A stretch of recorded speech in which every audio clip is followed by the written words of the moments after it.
Hello my dear students, myself Anuj Singh, I welcome you all to my YouTube channel. तो प्यारे बच्चों, पिछले video में हम लोग रिवीजन कर रहे थे class 12 physics chapter number 7 AC का। उसी को हम आगे बढ़ाते हैं, ठीक है। तो उसमें हमने पढ़ा था एसी के बारे में, एसी क्या होता है। फिर उसके बाद हमने मीन और average value of alternating current, फिर उसके बाद RMS value of alternating current हमने पढ़ा था, ठीक है। अब हम उसी वीडियो को कंटिन्यू करते हैं। तो देखिए, जो पहला टॉपिक हमारा होगा वो होगा फेजर। तो बच्चों, फेजर क्या होता है? फेजर एक तरह का रोटेटिंग वेक्टर होता है which represents the quantities varying sinusoidally with time. यानी एक रोटेटिंग वेक्टर जो क्वांटिटीज साइनसॉइडली वेरी करती हैं टाइम के साथ साथ, उनको रिप्रेजेंट करने वाले वेक्टर को हम बोलते हैं फेजर, ठीक है। तो फेजर का जो हम रोटेशन लेते हैं, it is taken as anticlockwise. तो ये इस तरह से हमने ले लिया omega t, theta equal to जो एंगुलर डिस्प्लेसमेंट है omega into t, that is angular speed into time, ठीक है। तो यहां पर इसको हम बोलेंगे, मान लीजिए वी नॉट, ठीक है। तो ये जो है फेजर होता है, यानी एक रोटेटिंग वेक्टर होता है जो क्वांटिटी साइनसॉइडली वेरी करती है उनको दिखाता है। देन उसके बाद देखिए, फेजर को आप ऐसे भी समझ सकते हो, जैसे सपोज करिए एक लाइन मैंने ये ड्रॉ की, तो यहाँ पर एंगल इतना है, फिर मैंने ये वाली लाइन ड्रॉ की, यहाँ पर एंगल इतना है, फिर मैंने ये लाइन ड्रॉ की, यहाँ पे एंगल इतना है, और अगर मैं इसकी बात करता हूँ तो यहाँ पे एंगल इतना है। दैट मीन्स अगर हम इस लाइन को एंटी क्लॉकवाइज इस तरह से बढ़ाते जा रहे हैं, तो दैट मीन्स यहाँ पे जो एंगल है, एंगल बढ़ता जा रहा है, ठीक है। तो इस तरह से हम एंगल निकाल सकते हैं। फिर इसके बाद हम बात करते हैं फेजर डायग्राम की। तो फेजर डायग्राम क्या है? जो क्वांटिटी साइनसॉइडली वेरी करती हैं साइन या कोसाइन के टर्म में, उनको रिप्रेजेंट करने वाले डायग्राम को फेजर डायग्राम कहते हैं। और इन क्वांटिटीज के मैक्सिमम वैल्यूज के बीच में जितना फेज डिफरेंस होता है, उससे हम फेज डिफरेंस निकाल लेते हैं। जितना मैक्सिमम वैल्यूज के बीच में डिफरेंस आएगा, उससे हम फेज डिफरेंस निकाल लेंगे। तो देखिए, इस तरह से हम दिखा सकते हैं। सपोज करिए एक क्वांटिटी हमारे पास इस तरह से है, तो इसको हमने ले लिया वी नॉट, और एक क्वांटिटी यहां पर है, इसको हमने ले लिया आई नॉट। तो यहां पर इसकी इक्वेशन हम लिखेंगे v equal to V naught sine omega t, और यहां पर लिखेंगे हम i equal to I naught sine omega t, ठीक है। ये आपका ओमेगा टी है, ठीक। तो ये फेजर और फेजर डायग्राम आपको समझ में आ गया होगा। इसके बाद हम बात करेंगे AC circuit containing register only की, ठीक है। तो चलिए, AC circuit containing register only एक ऐसा सर्किट है जिसमें केवल और केवल एक रजिस्टर लगा हुआ है, इसको प्योरली रेजिस्टिव सर्किट कहते हैं। तो एक रजिस्टर हमने लिया और इस रजिस्टर के अक्रॉस हमने क्या किया, एक ऑल्टरनेटिंग वोल्टेज अप्लाई कर दिया, v equal to V naught sine omega t, ठीक है बच्चों। तो ये R है, ठीक। तो जो ऑल्टरनेटिंग वोल्टेज जो हमने अप्लाई किया है वो v equal to V naught sine omega t है, ठीक। तो इसको इक्वेशन फर्स्ट मान लीजिए आप। अब फ्रॉम ओम्स लॉ से बच्चों क्या होता है, v equal to I R, यहां से I की वैल्यू निकालिए, तो I equal to V upon R. लेकिन v की वैल्यू आप इक्वेशन फर्स्ट में देख पा रहे हैं, v की वैल्यू क्या है, v not sine omega t. तो v not sine omega T upon R. तो यहां से बच्चों v नॉट अपॉन आर जो है, इसको हम लगा देते हैं I not sine omega t, और ये I equal to I naught sine omega t. ये इक्वेशन सेकंड आ गया। इक्वेशन फर्स्ट और सेकंड से आप देख पा रहे हैं कि यहाँ पे जो आर्ग्यूमेंट है, दोनों इक्वेशंस का आर्ग्यूमेंट सेम है। That means both voltage and current are in phase in a circuit having resistor only, ठीक है। तो अगर एक सर्किट के अंदर केवल और केवल रजिस्टर लगा हुआ है, तो वहां पर वोल्टेज और करंट दोनों एक ही फेज में होते हैं। इसको समझ लेते हैं टाइम डायग्राम की हेल्प से, ठीक है। यहां पे आपको लिख देना है फ्रॉम इक्वेशंस, क्या लिखना है, from equations first and second 1 and 2 बोथ V and I are in phase, ये एक ही फेज में हैं। तो अब टाइम डायग्राम और फेजर डायग्राम को समझते हैं। तो देखिए बच्चों, टाइम डायग्राम बनाने के लिए, यानी जो ग्राफ वाला डायग्राम होता है, इसको बोलते हैं टाइम डायग्राम। तो यहाँ पर आपने क्या किया, ये आपने दिखा दिया सॉलिड लाइन से वोल्टेज को, ये इसकी मैक्सिमम वैल्यू है, पीक वैल्यू है, तो ये वी नॉट हो गई, ठीक है। अब यहाँ पर आपने डॉटेड लाइन से दिखा दिया करंट को, ठीक। तो आप यहाँ पर जो ये वैल्यू है, ये वैल्यू हो जाएगी आई नॉट, यानी ये करंट हमने दिखाया डॉटेड लाइन से, वोल्टेज को दिखाया सॉलिड लाइन से। तो यहाँ आप एक्स एक्सिस पर टाइम को लेके चल रहे हैं और जो वाई वाई डैश है इस पर वी और आई यानी वोल्टेज या करंट आपने लिया हुआ है। अब जो फेजर डायग्राम आप बनाएंगे, फेजर डायग्राम इसी के सामने बनाएंगे और इसी तरह से थोड़ा सा गैप छोड़ के, ठीक है। अब आप क्या करेंगे बच्चों, जो यहाँ पर मैक्सिमम वैल्यू है ना वी नॉट की, तो दैट इज जो वी नॉट है ये वैल्यू किसकी है, v की वैल्यू है, और जो i की मैक्सिमम वैल्यू है i नॉट, इन दोनों लाइंस को ऐसे आगे बढ़ाएंगे आप। और आप यहाँ ओरिजिन से ये o है, ठीक है, यहाँ से आप एक लाइन ड्रॉ करेंगे तो ये वैल्यू v नॉट हो गई और यहाँ पर एक एरो हेड लगाएंगे और ये दिखाएगा आपको i नॉट को। तो आप यहाँ पे देख पा रहे हो कि i नॉट और v नॉट दोनों एक ही लाइन के अलॉन्ग है। दैट मीन्स दोनों के बीच में कोई भी फेज डिफरेंस नहीं है क्योंकि दोनों एक ही लाइन पर आ रहे हैं, दोनों वेक्टर एक ही लाइन पे हैं, तो 0 डिग्री, ठीक है। तो यहाँ पे कोई फेज डिफरेंस नहीं है। तो इससे हमें क्या पता चल जाता है कि अगर एक सर्किट जिसमें केवल और केवल रेजिस्टर लग रहा हो तो वहां पर वोल्टेज और करंट के बीच में कोई फेज डिफरेंस नहीं होता। दैट मीन्स वोल्टेज और करंट दोनों ही सेम फेज में होते हैं। आपको ये चीज अच्छे से समझ में आ गई होगी। इसके बाद ये टाइम डायग्राम और ये फेजर डायग्राम ये भी आपको समझ में आ गया होगा। तो बच्चों अब हम बात करेंगे आगे पावर की, ठीक है। तो power supplied to a register.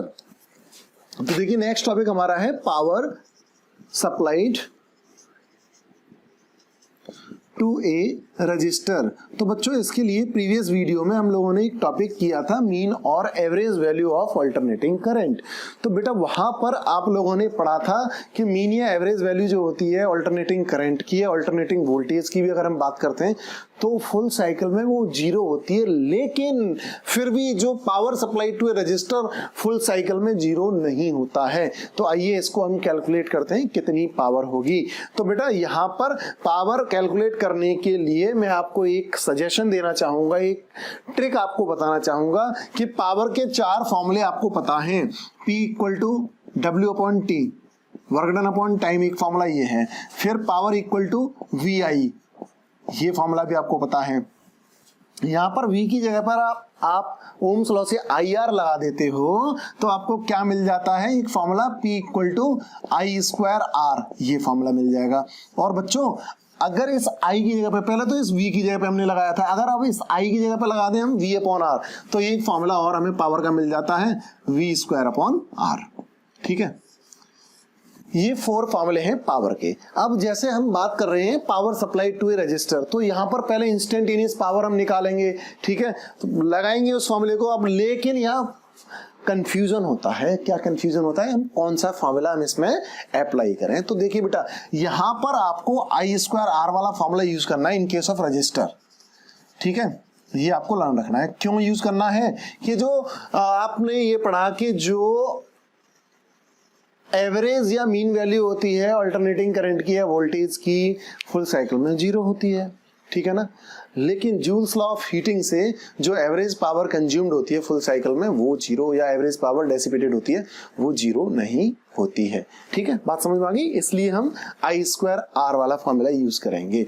और अगर हमारे पास में कैपेसिटर है या इंडक्टर है तो वहां पर आप जो फॉर्मूला यूज करेंगे वो P equal to VI use करेंगे, ठीक है। तो ये ट्रिक है आप लोगों के लिए, इसको लर्न रखने के लिए कि आप वहां पर अगर रजिस्टर की बात हो रही है वहां पे पावर हम निकाल रहे हैं तो वहां पर आप I स्क्वायर R वाला फॉर्मूला यूज करेंगे, और अगर कैपेसिटर या इंडक्टर की बात है तो वहां पे VI करेंगे, ठीक है। तो इसको आगे देखेंगे अभी हम। तो यहाँ पर देखिए power supply to a resistor, बेटा ये instantaneous power PI equal to क्या होगा, देखिए आपको फॉर्मूला लगाना है I स्क्वायर R।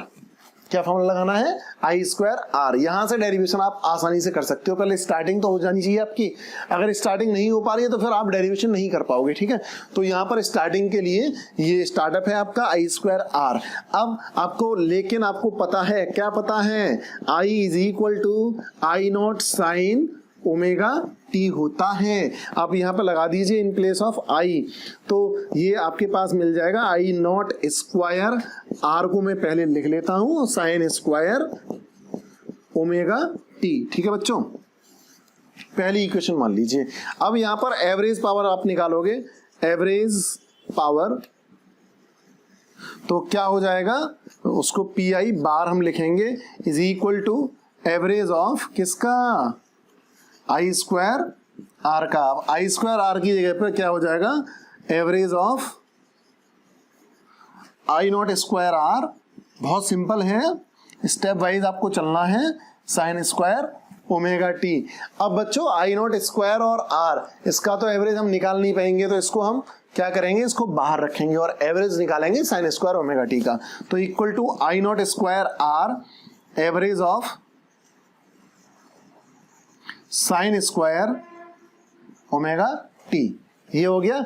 अब बेटा साइन स्क्वायर ओमेगा टी को आप ब्रेक करेंगे, जैसा पिछले टॉपिक में भी हमने करा था, 1 minus cos 2 omega T upon 2।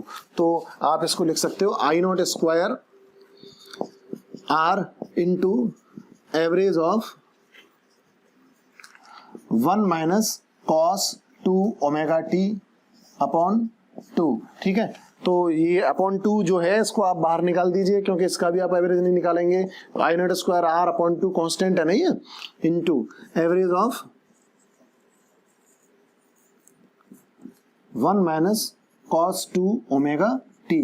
अब बच्चा यहां पर आपको कॉस 2 ओमेगा टी इसका एवरेज निकाल लेना है। ठीक है, तो यहां पर हम करते हैं average of cos 2 omega t. तो इसको इस तरह से साइन में रखते हैं, कॉस 2 ओमेगा टी अब इज इक्वल टू इंटीग्रेशन, देखिए 1 अपॉन टी को हम बाहर ले लेते हैं क्योंकि एवरेज निकाल रहे हैं। ठीक है, और फुल साइकिल में निकाल रहे हैं, 0 to t cos 2 omega t d t. अब बच्चा यहाँ पर इसको करेंगे 1 अपॉन टी और इंटीग्रेशन आप कॉस 2 ओमेगा टी का करेंगे तो ये हो जाएगा sine 2 omega T upon 2 omega, और इसकी लिमिट्स होंगी 0 से कैपिटल टी। ठीक है, ये लिमिट्स होगी। अब इसके बाद आप क्या करेंगे, 1 अपॉन टी, अब साइन, बेटा जो ओमेगा होता है आपको पता है, omega equal to 2 pi upon t होता है। ठीक है, तो आप यहाँ पे 2 इंटू 2 पाई अपॉन टी और इंटू ये वाला स्मॉल टी की जगह पर कैपिटल टी रखेंगे, माइनस 0 हो जाएगा और अपॉन 2 ओमेगा। ठीक है, तो ये टी से टी कैंसल आउट हो गया, यहाँ साइन 4 पाई आ गया। आपको पता है कि साइन का अगर इवन पाई होगा यानी 4 पाई है तो वो 0 होता है। ठीक है, तो यहाँ पर ये साइन 4 पाई हो गया, ये पूरा हो गया 0। अब ये इतना 0 हो गया, दैट मीन्स ये एवरेज cos 2 ओमेगा टी का क्या हो गया, ये 0 हो गया। तो यानी ये पोर्शन क्या हो जाएगा, ये पोर्शन 0 हो गया। तो हमारे पास क्या आ जाता है, तो बेटा यहां पर आप देख पा रहे हो कि जब हमने एवरेज निकाला cos 2 ओमेगा टी का तो ये कितना आ गया, 0। ठीक है, तो यहां पर आपके पास हो जाएगा आई नॉट स्क्वायर आर अपॉन 2।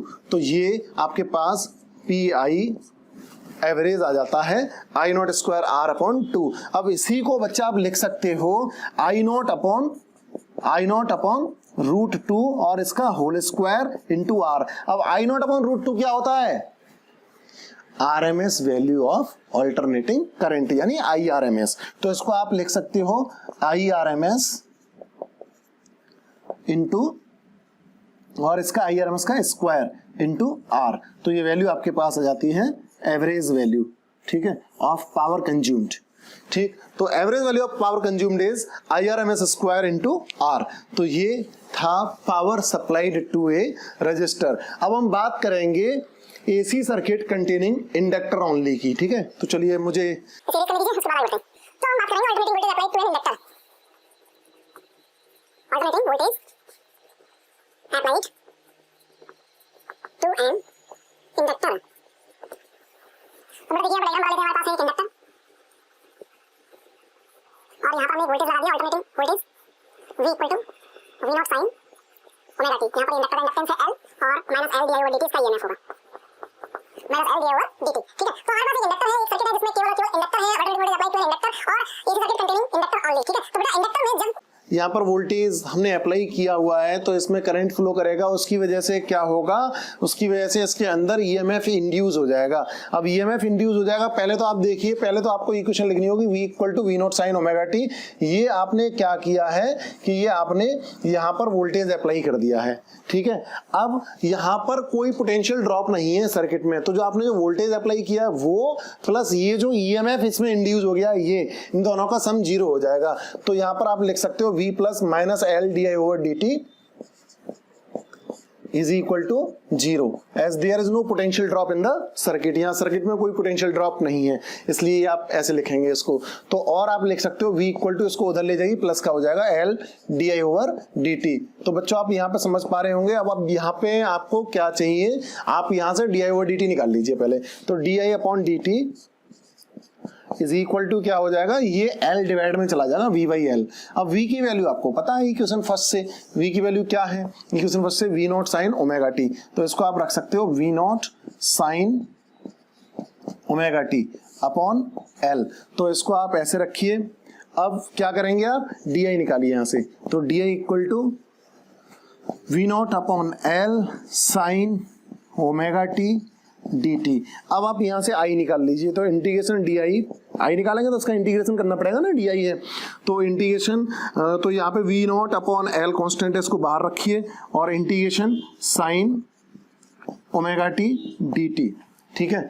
अब बेटा यहाँ पर जो साइन ओमेगा टी है उसका इंटीग्रेशन क्या हो जाएगा, तो इसका आंसर है, इसका इंटीग्रेशन होगा माइनस कॉस ओमेगा टी, तो अपॉन ओमेगा। तो v nought upon L minus cos omega T upon omega. अगले स्टेप में इस ओमेगा को इसके साथ कर दीजिए, equal to V nought upon L omega. ठीक है।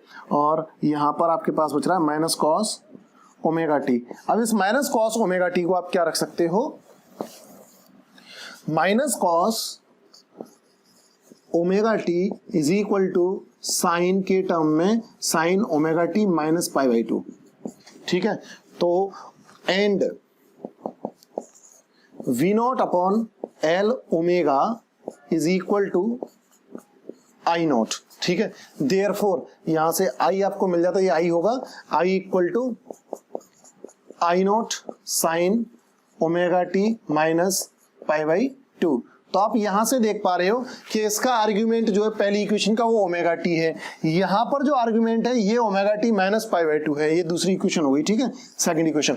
तो यहां पर आप देख पा रहे हो कि करंट और वोल्टेज दोनों के बीच में अब फेज डिफरेंस है, और वो फेज डिफरेंस यहाँ पे पाई बाई 2 का है। तो यहाँ पर आप देख पा रहे हो आई का जो आर्ग्यूमेंट है उसमें से पाई बाई 2 माइनस हो रहा है। That means current lags behind the alternating voltage by an angle of pi by 2। यहाँ करंट पीछे रह जाता है। तो देखिए ऐसे जैसे हम वोल्टेज अप्लाई करते हैं, करंट बेचारा घूमेगा, ऐसे गोल गोल गोल गोल घूमेगा। तो आपको ध्यान रखना है, यहाँ पर भी ये कंफ्यूजन वाली स्थिति होती है कि बेटा यहाँ पे जैसे इंडक्टर है या कैपेसिटर है, अब उसमें आपको ये नहीं पता, हाँ ये तो पता है कि करंट लीड करेगा या करंट लैग्स बिहाइंड होगा, ये चीज तो आपको पता है, by an angle of pi by 2 होगा। ठीक है। पर लेकिन कभी कभी कंफ्यूजन क्या होता है कि यार यहाँ पर जो करंट है वो पीछे रहेगा या आगे रहेगा। ठीक है। तो आप ऐसे इसको लर्न कर सकते हो, जैसे इंडक्टर है और इंडक्टर में करंट ऐसे ऐसे ऐसे ऐसे घूम रहा है, तो जो घूमेगा आप भी अगर घूमेंगे ना आप पीछे रह जाएंगे। ठीक है। तो आपको घूमना नहीं है, अच्छे से पढ़ना है।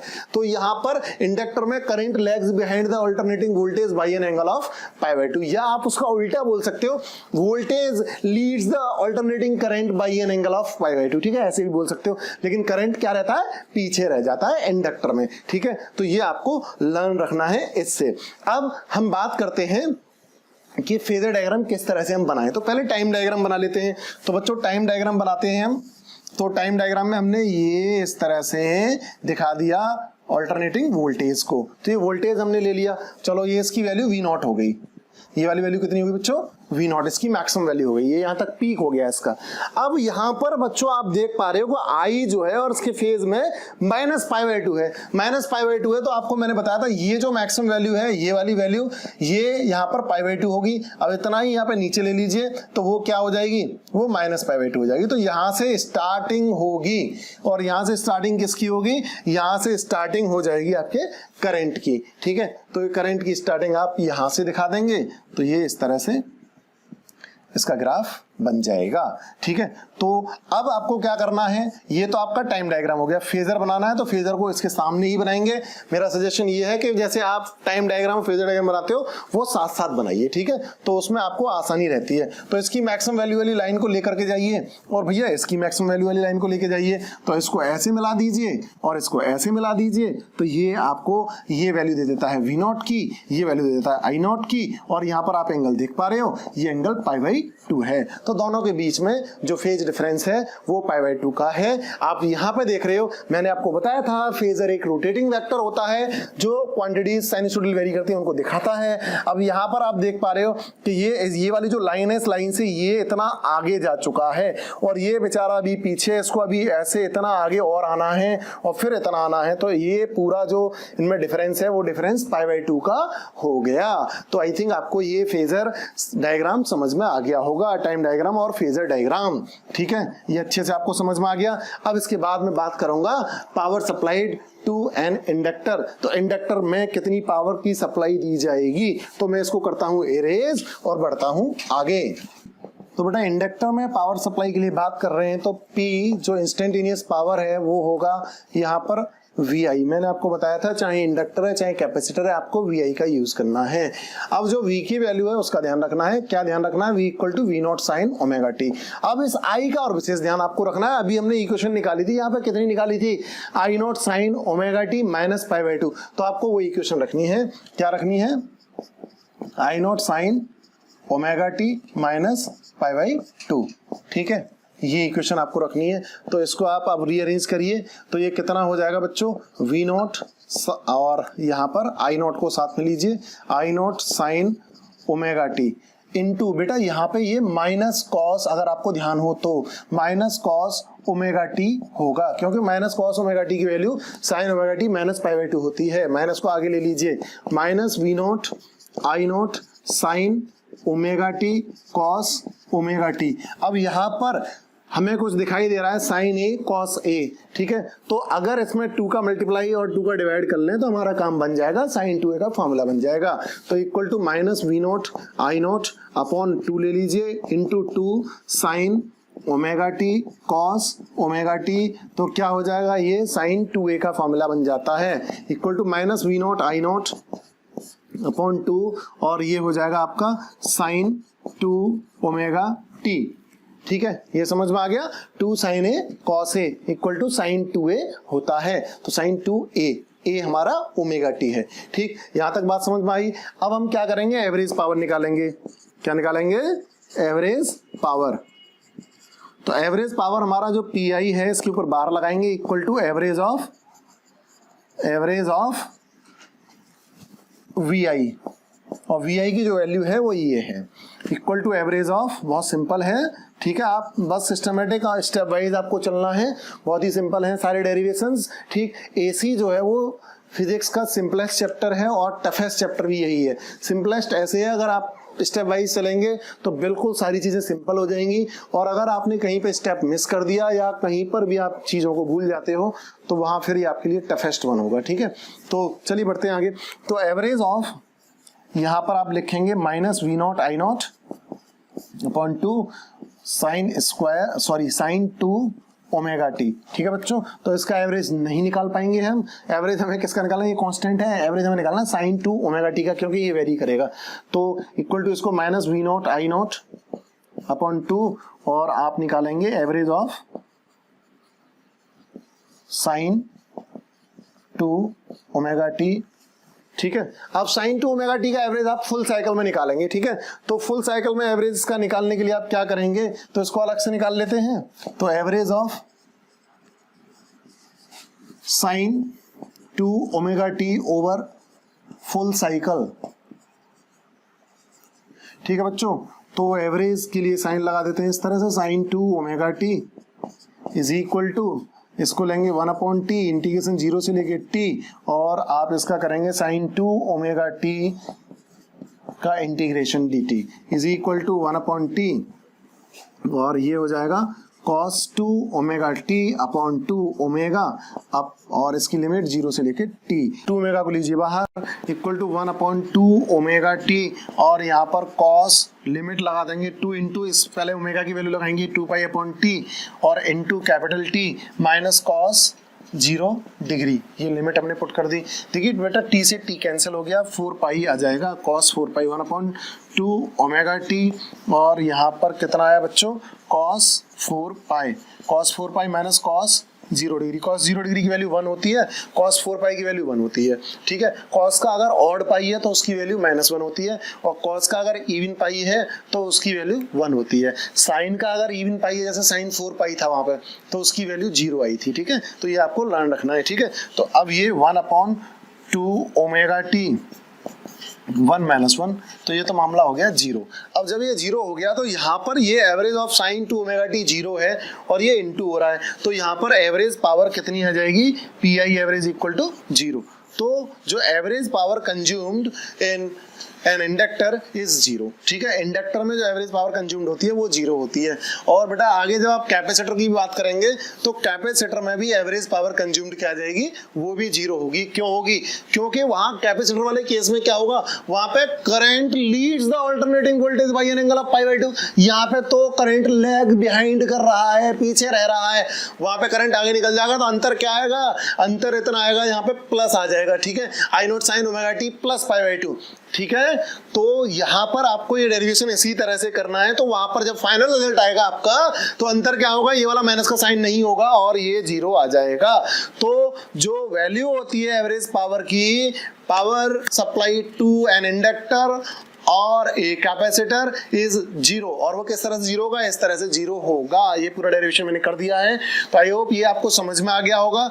अब जो हमारा नेक्स्ट वीडियो लेक्चर होगा उसमें हम पढ़ेंगे LCR सीरीज सर्किट को, यानी हमने अभी पढ़ लिया रजिस्टर को, इंडक्टर को, कैपेसिटर मैंने आपके लिए दे दिया है कि आपको वर्क करना है कैपेसिटर का। मैं फेजर बना के दिखा देता हूं आपको, फेजर डायग्राम और टाइम डायग्राम कैपेसिटर का, ठीक है। तो कैपेसिटर में जो कंडीशन आती है वहां पर क्या है बच्चों, कि वहां पर I0 sin omega T plus π/2 आएगा, बस इतना अंतर होता है वहां पे, ठीक है। तो यहाँ पर जो फेजर बनेगा उसका, पहले मैं टाइम डायग्राम बनाता हूँ कैपेसिटर का। तो देखिए ये मैंने दिखा दिया वोल्टेज को, ठीक है, ये वोल्टेज हो गया। और यहां पर इस जगह से स्टार्टिंग हम कर देंगे, तो ये स्टार्टिंग किसकी होगी, ये स्टार्टिंग हो जाएगी आपके करंट की, ठीक। तो इनकी जो मैक्सिमम वैल्यूज है इनको लेकर के जाइए। अब ये वाली मैक्सिमम वैल्यू इसको आगे तक ले जाइए और इसको आप जो है यहां तक रखेंगे, ठीक है। तो ये वैल्यू से आप जो है मैक्सिमम वैल्यू से इसको बनाएंगे और इसको बनाएंगे। तो इस तरह से यहाँ पर ये आपका ये वाला I0 है और ये वाला जो वैल्यू है वो V0 है। तो ये जो I0 है यहाँ पर I वोल्टेज से π/2 एंगल से लीड कर रहा है, ठीक है। तो ये इस तरह से इसका फेजर डायग्राम हो गया, ये टाइम डायग्राम हो गया। और जब आप पावर निकालेंगे तो पावर को आपको सेम इसी तरह से डराइव करना है, बस इतना अंतर आएगा, यहाँ पे प्लस आ जाएगा, ठीक है। तो ये आपको समझ में आ गया होगा। इसके बाद हम बात करेंगे कि इंडक्टिव रिएक्टेंस और कैपेसिटिव रिएक्टेंस क्या होता है। तो अब लेट मी इरेज इट। तो हमने 3 सर्किट पढ़े, AC circuit containing resistor only, AC circuit containing inductor only, AC circuit containing capacitor only. तो बेटा अगर कोई सर्किट है उसमें रेजिस्टर लगा हुआ है तो रेजिस्टर जितना अपोजिशन देता है उसको हम रेजिस्टेंस बोलते हैं।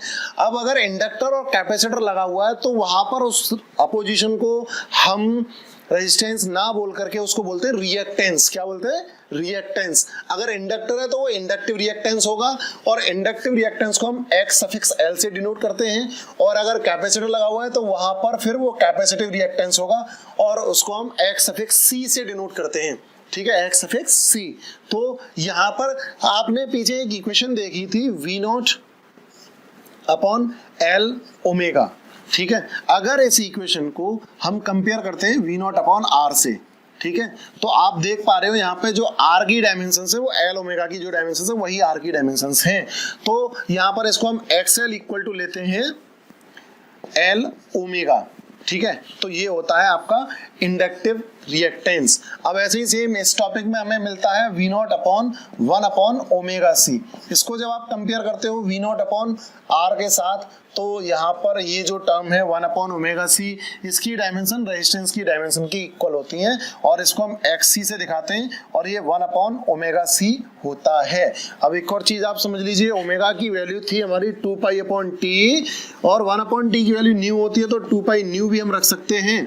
तो यहाँ पर हम XL को L इंटू 2π न्यू भी रख सकते हैं, ठीक है, या इसको 2π न्यू L भी बोल सकते हैं। ऐसे ही सेम ईयर यहाँ पे XC को 1/2π न्यू C रख सकते हैं। अब हम बिहेवियर देखेंगे इंडक्टर और कैपेसिटर का टुवर्ड्स AC एंड DC, ठीक है। तो आपको पता है फॉर AC न्यू यानी फ्रीक्वेंसी की वैल्यू क्या होती है, फाइनाइट। हमारे इंडिया में इसकी 50 हर्ट्ज होती है, और अगर हम दूसरे कंट्री की बात करें जैसे अमेरिका, तो वहाँ पे 60 हर्ट्ज है, यानी वैल्यू जो है फाइनाइट है AC की जो फ्रीक्वेंसी है। और फॉर DC के लिए बात करते हो तो DC की जो फ्रीक्वेंसी होती है वो 0 होती है। तो अगर हम यहाँ पर देखते हैं दोनों के ऊपर इनका इफेक्ट, ठीक है, तो यहाँ पर अगर XL की बात की जाएगी तो XL AC के लिए अगर हम बात करते हैं तो 2 पाई इंटू न्यू की वैल्यू फाइनाइट है इंटू L, तो यहाँ पर ये वैल्यू फाइनाइट ही होगी। दैट मीन्स ये करंट जब AC करंट जब इंडक्टर से फ्लो होगा तो उसको एक रेजिस्टेंस ऑफर होगा, दैट मीन्स उसको रिएक्टेंस मिलेगा। और अगर हम DC की बात करते हैं तो DC के लिए जो XL है उसकी वैल्यू 0 हो जाएगी, क्योंकि न्यू की वैल्यू 0 है। दैट मीन्स जो इंडक्टर है वो DC को कोई अपोजिशन ऑफर नहीं करता है। ऑन द अदर हैंड अगर हम कैपेसिटर की बात करते हैं तो कैपेसिटर के लिए कंडीशन क्या होगी, देखिए XC इक्वल टू आपको पता है 1/2 पाई न्यू C है। AC के लिए वैल्यू जो फ्रीक्वेंसी की मैंने आपको बताई वो फाइनाइट होती है, तो यहाँ पर 1/फाइनाइट आ जाएगा। 1/फाइनाइट का मतलब हो जाएगा स्मॉल वैल्यू, यानी यहाँ पर अपोजिशन मिलेगा कैपेसिटर में, AC को अपोजिशन मिलेगा, लेकिन वो अपोजिशन स्मॉल वैल्यू में होगा, ठीक। तो स्मॉल उसको अपोजिशन मिलेगा, स्मॉल रिएक्टेंस यहाँ पे होगा। और अगर DC की हम बात करते हैं तो बेटा DC के लिए क्या होगा कि जो न्यू की वैल्यू होती है वो न्यू की वैल्यू 0 होती है, तो 1/0 हो जाएगा इनफाइनाइट। तो यहाँ पर इनफाइनाइट रिएक्टेंस ऑफर करेगा एक capacitor to the flow of DC, ठीक है।